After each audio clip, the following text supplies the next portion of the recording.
Are your team members satisfied and engaged? There's a difference, and it matters.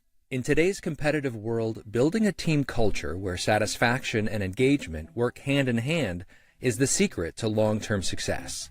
At our training session, we'll show you how to create that culture.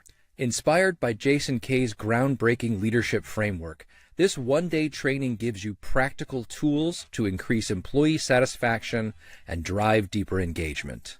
It's time to rethink your team culture and get results. Seats are limited.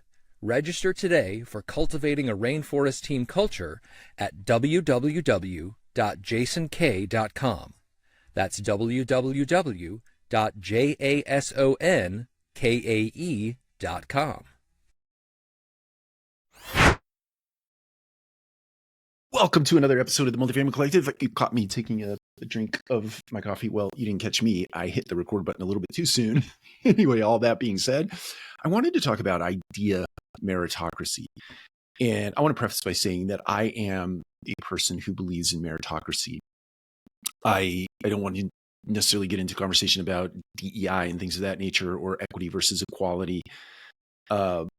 But I do believe that meritocracy is what governs the world. It's always governed the world. And it to me, is the best governor of the world. If you have the best idea, if you have the best skill, if you show up with the best presentation, if you show up with the best execution of idea, then your idea wins. Your person wins. You win based on what you have produced in a marketplace. And it doesn't have to be a marketplace driven by commerce. It's just a marketplace. It is just life. And that is the way I view the world. Now, I also know that may be a very unpopular way to view the world, but it is the way I view the world. Always have, and I believe that I always will. Now, that being said, I think that there is a framework for meritocracy that is very important.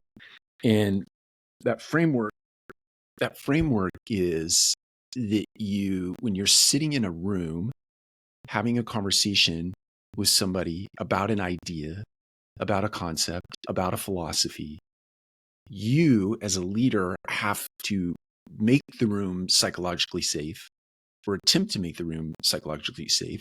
You have to get everybody to remove their stripes. In other words, there are no titles in the room. And you have to set the stage for everybody to share their ideas in full, without interruption. In full, without interruption. Put ideas on the table. Put your ideas on the table. Put all of the open kimono. Just be open kimono. Put everything on the table. And then second, so that's first step, get everything out. Second is you have to have meaningful discussion. You have to learn how to argue, fuss, and fight in a fair way. In other words, don't attack character. Don't shut down ideas just because you have a script that says that idea is silly. Just because you have it innate in you based on a long bit of experience that may or may not be right experience. But you get it all out there and you have meaningful discussion. You learn how to argue, fuss, and fight in a respectful way. You learn to be aggressively open-minded. In other words, your ideas, your fundamentals, your beliefs might be challenged to the point you would consider changing them, and you should consider changing them, but you have that kind of environment where you can have that kind of meaningful discussion.